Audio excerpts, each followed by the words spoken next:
Welcome to the Fitness and Business Podcast with Nugget. Hello, everyone, and welcome to the second ever episode of our Fitness and Business Podcast. Super excited to have David Mariani here. Did I get that right? Yep. So super excited to have it. The podcast all about getting the leaders in the fitness industry, talking about their journey and how they've kind of built their business. So can we just start off, David, just with kind of your background in the fitness and kind of sports area and where you kind of came from and what you're kind of doing now? Yeah, I'm from Kenosha, Wisconsin. It's right in between Chicago and Milwaukee. I started picking up sports a little bit later than most kids because my parents weren't athletes themselves necessarily. So through picking up later, I needed to catch up with everybody else. I was a little undersized and I was always the skinniest one on the team. So I had to find answers. It took me a while. I got my degree in exercise science. I have my CSCS. And even with that stuff, I was still searching for answers that I wasn't finding until I found kneesovertoesguy on Instagram about 4, maybe 5 years ago now. I just hit him up and said, hey, what you're doing looks awesome. I'd love to learn more. And then I went down there, spent a month with him. And then ever since we've been like best bros and I've just been working with him. I started working as an ATG coach just over a year ago. So I've been doing stuff with ATG, Athletic Truth Group, which is the company for a couple of years, but officially working as an ATG coach the last year and a month.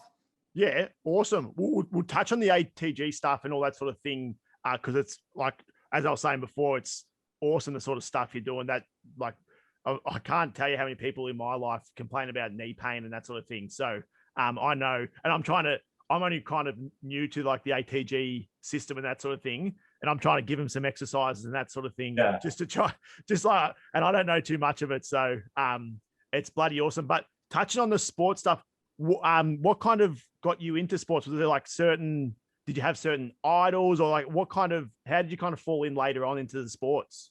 Yeah, Kenosha, Wisconsin is in earshot of Chicago. So we have WGN, which is the Chicago station. So I was able to catch the last three-peat of the 96, 97, 98 Bulls.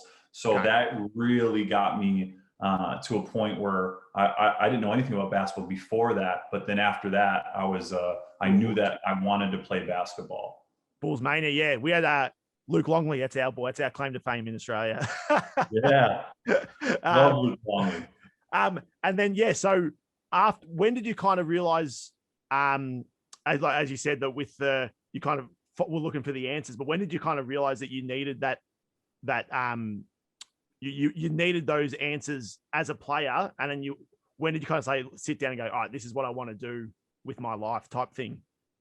Yeah, I didn't go the traditional route. I didn't play more than one AAU tournament. Typically, kids are in AAU tournaments every weekend, but I started picking up basketball around junior high. I really started to take it seriously in high school. And without playing AAU, I was, like I said, I was behind. So I knew I needed to find answers. And I was the kind of kid that would be at the gym for 5 or 6 hours a day, but not necessarily getting that much better because I was overtraining and doing too much of non-game like situational stuff that didn't translate well to actually playing basketball.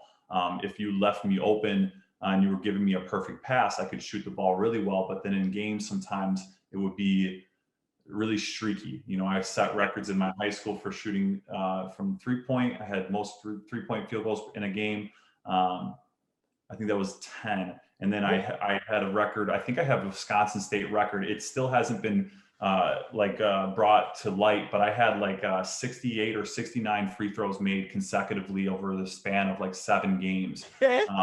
So, you know, I had to make up for the fact that I was super skinny. And part of the reason why I probably got to the foul line so much was I think these refs felt bad for me that I was so skinny. You know, I was painfully skinny. I was skinnier than all the girls on the girls team. And I got made fun of a lot for it. So it was kind of one of those things that, you know, I didn't know what to do. I ate everything that I could and I was working, but I was probably burning off so much calories and energy. Basketball. I couldn't, eat enough in the day.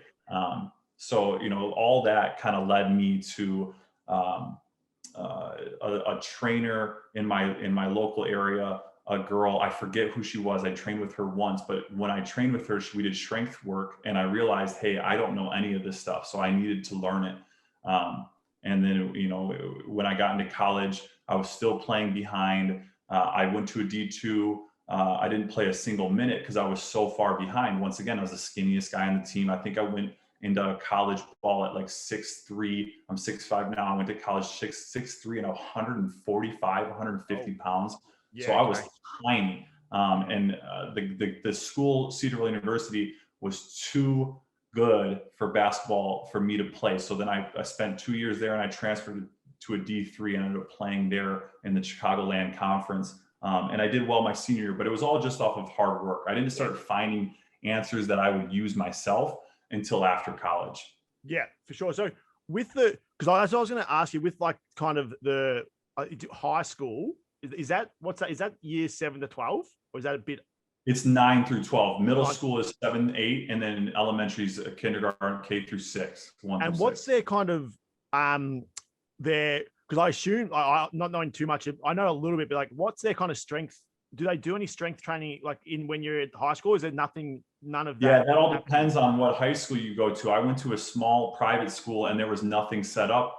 There still isn't. I went back a couple of years ago and I tried to set something up, but it all depends on your high school. Like there's the Oak Hill Academy, Sierra Canyon, where LeBron's kid goes. They will most likely have a strength coach staffed because it's 2021. But back when I was in high school, I don't know if anybody really had that other than the football guys would lift, and that tended to be the basketball guys would do what the football guys did, and the baseball guys would do what the football guys did. So it wasn't necessarily specific to basketball, and that's ultimately what pulled me in with Ben, was that not only is he a freak of nature with a 25 pack and he's ripped everywhere, but his how he plays on the court.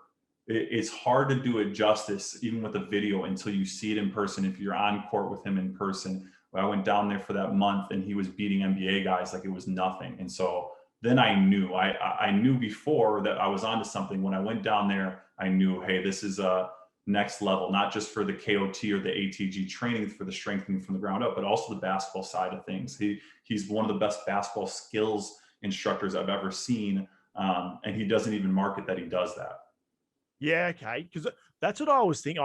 Because I've always thought, like, especially in Australia, we don't do any strength work, especially where I went to school. And I find it so odd that it's not it's not part of the curriculum. I've always found it super odd, and I've always kind of wanted to change that. But yeah, I find it very odd that sort of thing isn't. And then, so as you moved kind of into the college sort of stuff, is that when they said we need to put some size on you, or they still didn't even?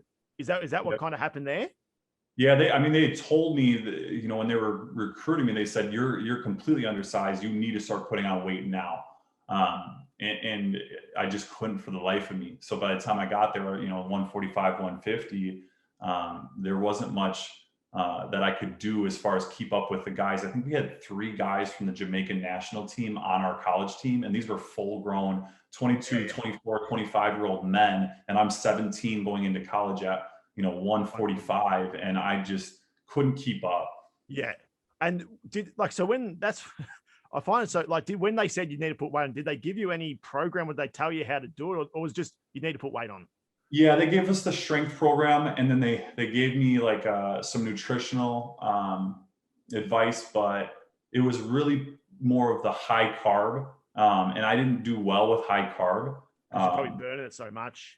Exactly. Burn it so much that, I needed to find other answers. That's ultimately what led me to my buddy, Aaron Clark, who's number 3 in the 212 class for pro bodybuilding. And he was at Cedarville, that first school, with me. And he was cooking like 18 egg whites on a grill once. And I was like, are you going to eat all that? Like, that's horrible for your health. At least what I learned. He's like, no, it's not.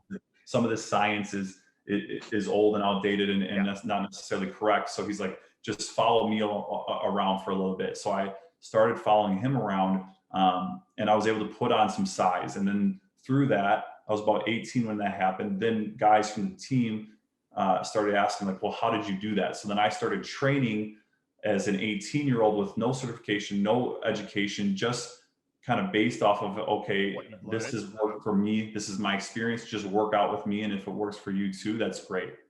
Yeah. And so with that diet, so was that end up being like real high protein? Is that kind of how, and high fat, or is it how to kind of, yeah, what was that kind of? Yeah, he was big on just loading up all the macros. So it was probably higher fat, higher carb, higher protein, and it was more of, I think we were at like 6 or 8 meals a day. Yeah, okay. Which was, that was he was the first one that I had ever seen that had introduced me to kind of force feeding. So I'd get to like 4th, 5th meal and I'd be like, I'm done. And he'd be like, no, you got to keep going. So that was the first introduction I ever had to like stuffing down calories even after, but it did the job at the time. Now looking back on it, I wouldn't do it again like that, but it worked for the time being. Not necessarily turning into explosive energy. I was more just mass. I wasn't necessarily as lean, but I was big and I was strong. I could bench 315 5 times, but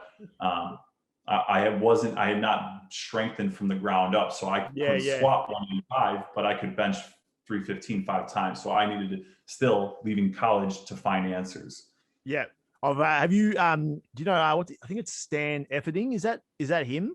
And he the vertical diet, and he he tells his story about he was trying to bodybuild, and they were just steak and rice, and that was what they were eating. Yeah. And he was eating so much steak, he started like losing his teeth, I'm pretty sure. Oh, like wow. so he stopped. So he stopped eating it, but then his trainer said, his trainer noticed, like, he's like, mate, you're not eating what I'm telling you to eat. And then eventually he's like, yeah. And he was like, I just can't chew it. He's like, just mash it up, like make it mince. And then he was like, and then he's like, that changed my life. So he was eating this little steak, he was just chewing that much. But yeah, that's awesome.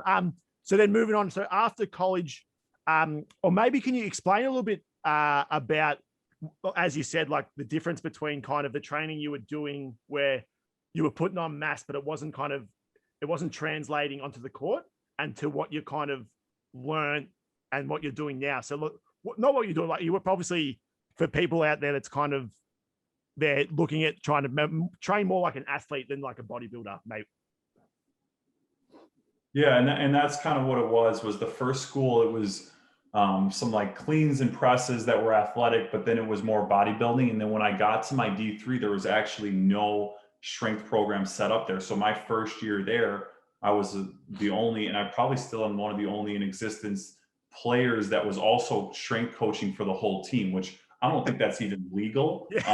But they knew that they needed strength at work and nobody had it. And I came with experience. I'd already been training people for 2 years, almost 2 years at that point. So like, well, you can run it if you want. So I started with it, and I kind of just took pieces of parts of programs that I'd seen from my higher level athletes, whether those are guys that were going into the MLB or guys that were on their way into the NBA or NFL. So they're all very similar in structure and periodization.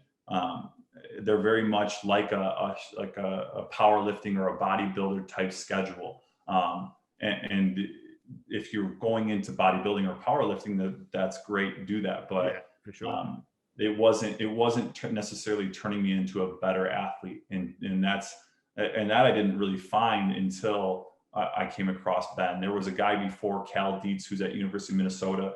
As far as academia goes, I think he cracked the code. He started releasing Knees Over Toes videos about 6 or 7 years ago. Brilliant guy, but his setups are so elaborate, they're hard to recreate. So Ben was the first one to show me something like first levels of knee ability are walking backwards and toe raises, and anybody can do it without any equipment. And it translates to not only strength, but better movement on the court, better movement in life. Muhammad Ali was one of the ones that was really big on backwards running. He told like Sugar Ray Leonard, and it makes sense. He's, to this day, at that size, probably the best on his feet of any athlete we've seen. So we use the term success leaves clues, and those were clues that had been left that they're just undeniable. For me, I just had to explore it. And then once I explored it, there was no going back. Yeah, awesome. So let's touch on that now. So can you maybe explain to everyone what the ATG system is and and like what you're kind of trying to get from it kind of thing. What's the goal? Yeah, it's a ground up strength program that is well balanced. So something as simple as the KOT calf raise that hits the soleus is often overlooked for the more glamorous gastroc, which is like the bigger muscles at the top of the calf. So you start first level in knee ability is just simply walking backwards. That's also, if you look at it, through a video, when you're walking backwards, the knee is going over the toe. So you're strengthening the knee over the toe. You're strengthening in reverse. And the stronger you are going backwards, the more protected you are going forward. So it's simple enough for anybody to do it. Zero is the first program. It requires no equipment. And that can be done in 2 or 3 sessions a week at 20, 30 minutes.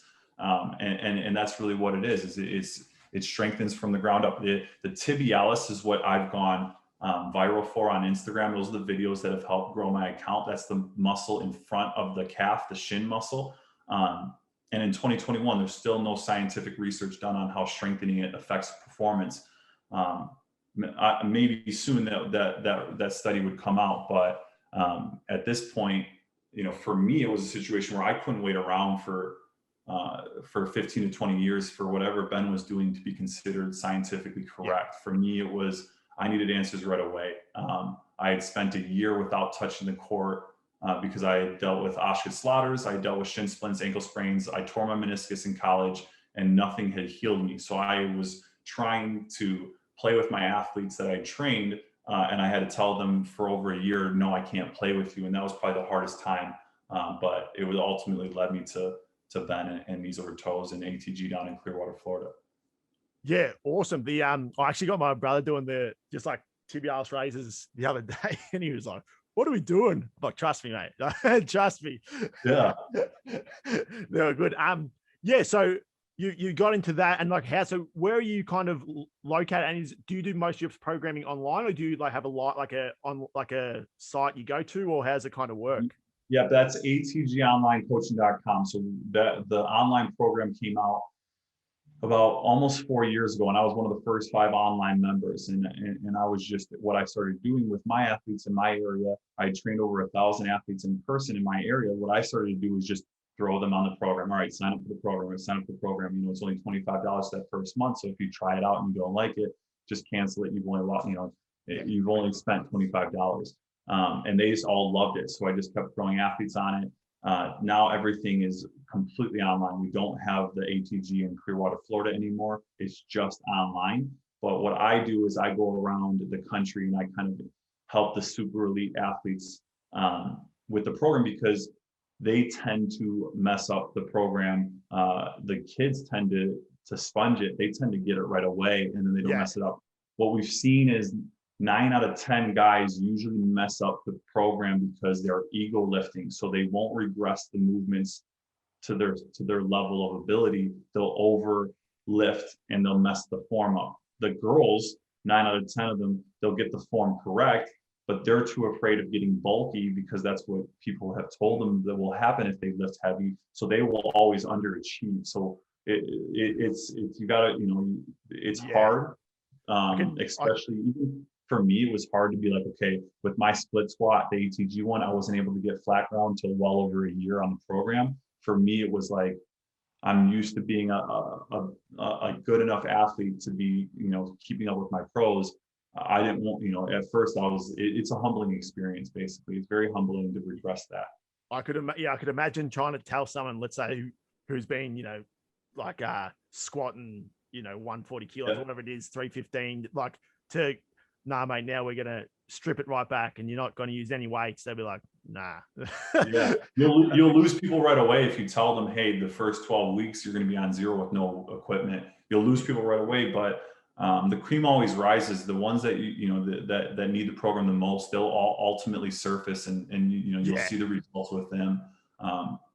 Some people, they have other ideas and that's, great for them. But for me, it was just a matter of, I don't care about opinions. I care about results. That's my truth. So who was pushing the results?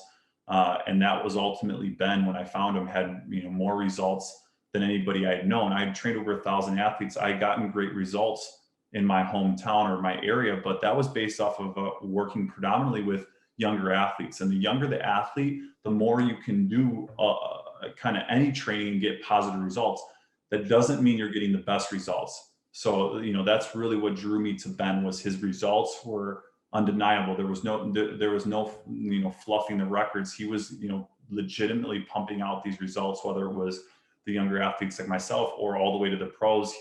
He had results that nobody else, to this day, I haven't found anybody that has results like Ben. So I didn't have an ego about it. My dad is a healer in a sense. He's a doctor. So I knew what to look for when it came to somebody that would be able to heal. So when I found Ben, I knew right away, hey, my parents come from a good family, awesome siblings and everything. I knew what to look for. So there was no hesitancy when I got there. When I found him on Instagram, I didn't even wait a day. I just messaged him right away. And that was when we only had like 3,000 followers. Now he's about to hit 800,000. So yeah, mate, he's blown up. That's how I found him. He's dominating. I think it's because he's just putting out such good stuff. Like it's crazy.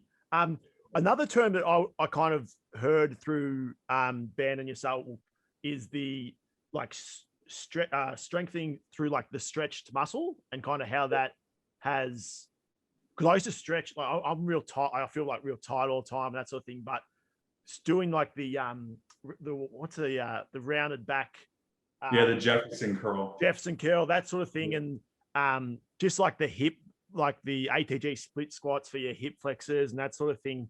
Maybe how did you kind of come across that, and like how does that kind of implement in the program? How do you think that kind of helps the program as well?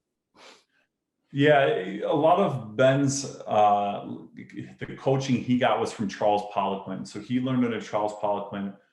Charles Poliquin was a premium. So, if you were learning under him, you were spending thousands and thousands of dollars. So Ben wanted to make it affordable for everybody. Yeah. So that's ultimately why it's $50 a month, which is even lower than people had suggested. But he wanted to make it available for everybody. And we work on strength through length. What we see is if an athlete is not strong through the full range of motion, they tend to get injured in the range of the motion that they neglect or they're not strong in. Yeah. And then when it comes to the Jefferson curl, in sports, your back is very rarely staying neutral. It will go rounded and it will go flexed. So we do seated good mornings to strengthen it in the flex, and we do Jefferson curls to strengthen it in the rounded position. Yeah, I've because I play AFL footy. I'm not sure if you heard of it, but the ball's on the ground a lot. So like bending over, picking up the ball while it's on the ground, that sort of thing. Yeah, the Jefferson curl I think is perfect for anyone like in Australia who wants to like play AFL footy and stuff. I'd look that up on Instagram or that sort of thing. And let's move into obviously we're kind of talking about a little bit like your business and that sort of thing.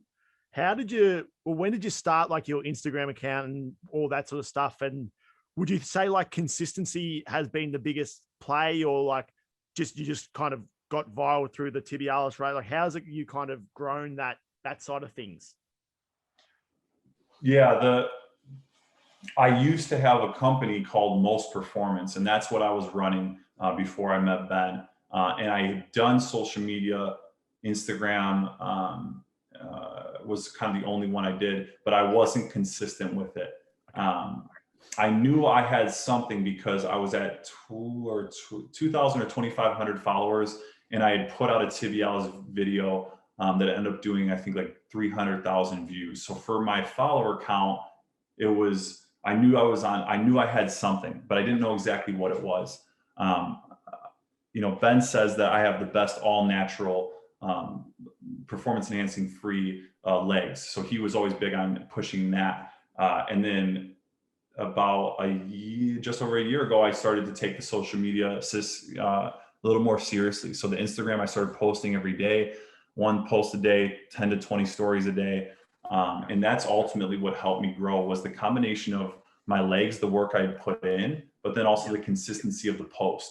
And that's really what helped me kind of take off. I'm continuously growing, and that's the goal, is to keep growing and keep raising awareness. The big thing that me and Ben talk about is providing value on that social media platform, because you'll see a lot of things on social media. You'll see that even go viral sometimes. They're not necessarily maybe providing the value that the young athletes or the young minds need. So I always tie back, when I'm making a post, is this providing value to the platform? Is this providing value to the young athletes? If there's a 12-year-old me coming across my page, is he going to be, learning? Is he going to be interested in what I have to say and what I'm pushing out? So I rarely, if ever, will do a picture. It will almost always do a video, just because I learned myself better with videos than just pictures and long captions. So that's what that's simply, why I put out what I put out.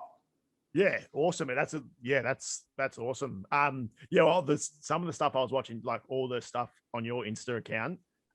It's awesome. All the different stuff, and just how easy it is to, like, you barely need any, for most of the stuff you do, like you don't hardly need any equipment. So people listening at home could literally in their couch, in their bedroom, can do like a lot of the stuff, can't they? It's you're just providing that value. And I think for people who have that knee pain, and I remember I was telling you before we started that I have that many mates. So I'm 30, so all my mates around that age, the 30 age, and 32, 33, that sort of thing.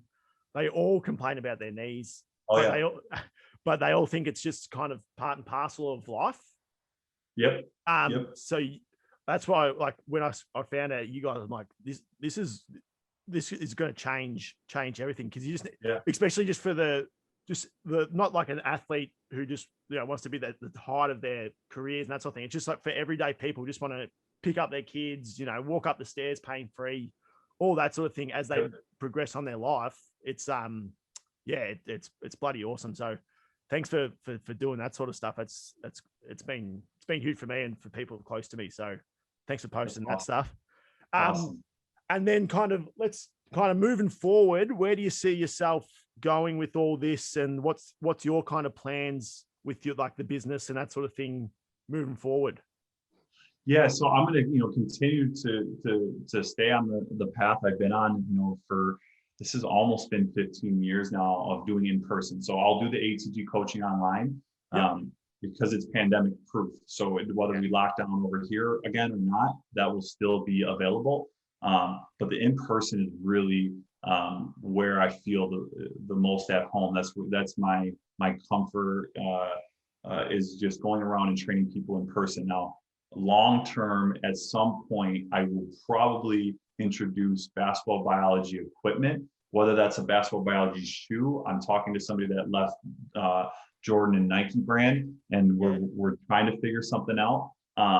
But I think the focus right now would be little pieces of equipment that I could sell off my Instagram that would go well with the program, because you've seen I think the Tib bar guy, he's in Australia, the slant board guy, they're in Australia, that family, and they've done really well off of, simple pieces of equipment that some people will say is expensive, but if you look at it, $150 for either one of them, I think is the price point.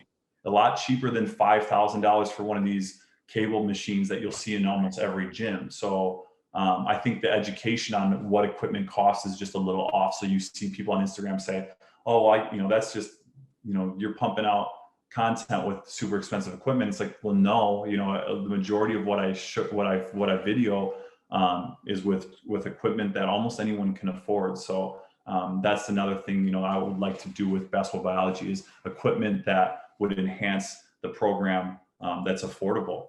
Yeah, for sure, man. Like, I was telling someone just how expensive the fitness equipment is just crazy. So, like, for people who don't know, like anything under $1,000 for a piece of fitness equipment is good value. Like, you try to get like a rowing machine or they're $2,000 easy, $1,800. Like, bang. If you got a treadmill, it's like $6,000, $7,000. So, so $150 is crazy. I was actually thinking, the monkey foot. That's one thing that's not available in Australia at the moment. You can't get it shipped over. I've been trying for 2-3 months now. So I can't wait till they get that and bring that over to Australia, because just to do those, we've worked out how to do the hip flexor raises and that sort of thing with the kettlebells and stuff. But like the standing hammy curl and that sort of thing would haven't worked that out without the Yep. with Yep. so Yep. but yeah, so that all sounds awesome, man. So what I was going to say, moving away from that, do you have any goals like with your fitness career, or you kind of just, it is just all about educating the people now and that sort of thing? You still want to play basketball moving forward? And yeah. I'm 33 now.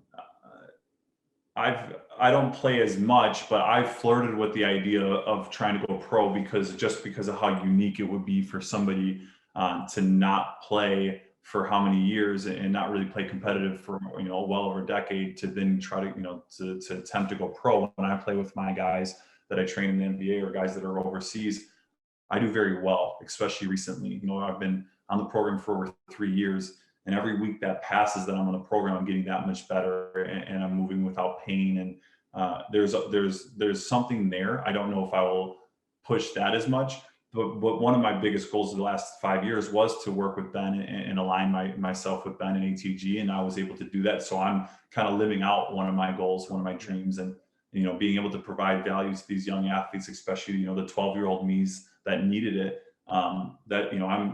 Sometimes I almost have to pinch myself at times just to remind myself that this is reality, because it does feel like a dream, because I spent majority of my life, ever since my dad's from Italy. I'm first generation American. Okay. The first sport we were exposed to was soccer. I remember when I was like 10 years old, I kept rolling my ankles. I had shin splints. I've lived these two different lives, very different. One, for the majority of my beginning of my life, all the way up till about 3 or 4 years ago, where I was just in constant pain, not, going from physical therapist to this person, that person. My dad is an internal medicine doctor, so he doesn't know anything about sports medicine. So he would send me places, and they would try to do stuff with me. And, I ended up seeing some of the top trainers in my area, maybe even considered top trainers in the world. And nothing I was being given was helping get rid of the pain until I was able to align myself with Ben, and then I was able to get pain free. So it's like, it really is weird sometimes, because there's times where I'll wake up. It hasn't happened as much recently. It used to happen a lot when I started getting rid of the pain. There was times where I wake up and I was just like, oh, my back hurts. And then I would just kind of take a breath, and I'd be like, wait, no, my back doesn't hurt. Like, I'm just so used to that being the programming, just like you had said about your buddies, like, or guys in that range, that they take that as, the reality of life. Okay, you get hurt at some point, and then you're dealing with pain the rest of your life. And that's become their reality. That was my reality, but I don't believe that's the truth. And then Ben has touched a little bit on this. If you were to Google, is knees over toes training bad 3 years ago, that first thing that pops up in Google would have said, yes, never train your knees over toes. And that was the reality. But now if you Google it, it will say, recent studies have shown that if you train knees over toes, it's good for you. So, I look for the truth in things, and may not be the reality at the time, but I'm stubborn, and I always have an intuition. So I follow that. And I always believed in my heart that living with physical pain, it doesn't need to be that way. I'm sure there's some people with conditions that it's irreversible, that they were born with or whatever, that they can't. But for athletes that get injured, non-contact injuries specifically, that pain you should be able to get rid of that. And that's the truth that I've been able to find with not only myself, but hundreds and hundreds of athletes that I've trained in person, and now thousands online, being able to get them pain free. And it's been a dream. Yeah, that's awesome, man. I think we'll cut it there. But I was going to say, with as you said, like 3 years ago, the knees over toes thing was like, don't do that. I remember people going, can't put your knees over toes. But I feel like people that come up with it aren't in the field. They're not kind of they're looking at data and they're researching, but they're not actually they're putting this stuff out, but they're not actually trying to. They're not actually like implementing what like they're doing. They're not trying if it works. They just think, oh, the reason why we think knees over toes is bad is because blah blah blah. Let's just publish it. They're not out in the field like getting the reps in. They're not like Yep. they just reading something on a piece of paper and then putting it out there, you know. Yep. So, but yeah, man, that was an awesome chat. Did you have anything else you wanted to add before we head off? Or yeah, I think we covered a fair bit of good stuff though. I would add that, if you're listening to this and you're dealing with pain, you can make huge gains off of just looking at my Instagram, Ben's Instagram, and doing stuff off of it. It's always safer, and you're going to guarantee your results more if you sign up for the program yourself. But we have a Fresh Start 2021 code that you can use for 50% off the first month. But with that being said, if you can't afford the $25, I know a lot of young athletes that I get from around the world can't afford that. Do the stuff that you see me and Ben do without weights. Start with that stuff.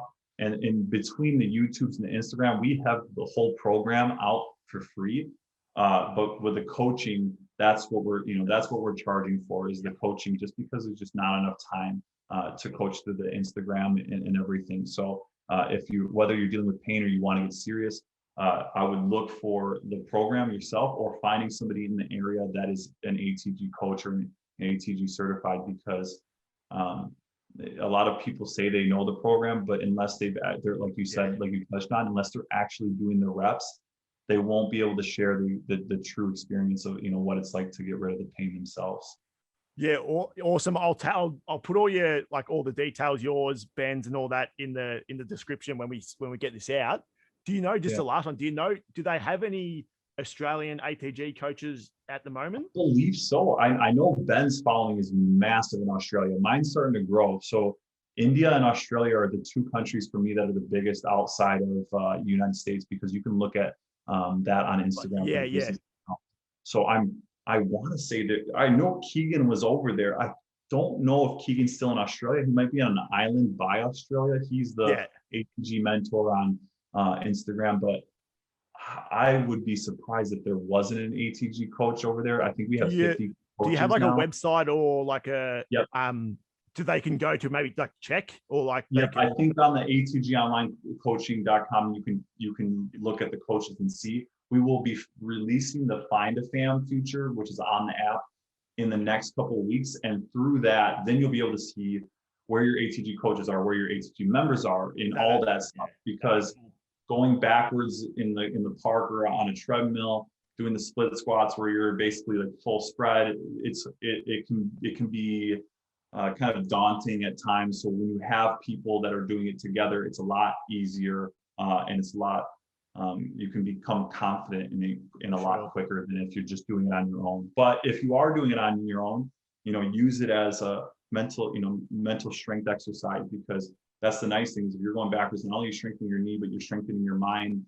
There's been some studies on that, but then also, just with the social pressures of people looking at you, giving you weird looks, if you're able to overcome that, you'll be that much more mentally strong as well. Yeah, for sure, man. That's awesome. Yeah, like that community vibe is so important. And the community you guys have built is unbelievable. So and that's awesome. So I reckon we'll wrap it up there. So Fitness and Business Podcast episode number 2 in the books. Mate, thanks so much for coming on, and I'll speak to you soon. Yeah, thanks for having me. I really appreciate it. This type of platform is huge for gaining positive momentum for the people that need the help, because there's just so much information out there that can be conflicting. So having something like your podcast is really big, not just for ATG as a business, but for people everywhere around the world. Like I said, there's so much information they can get from the socials right now for free, that a lot of these pain resulting from injuries can be healed without even spending $1, just your time and energy, which without you and guys like you, a lot of this wouldn't be possible to get this information out. And I really appreciate you having me on. Awesome, mate. You're a legend. We'll leave it there. Have a good one. You too. Catch.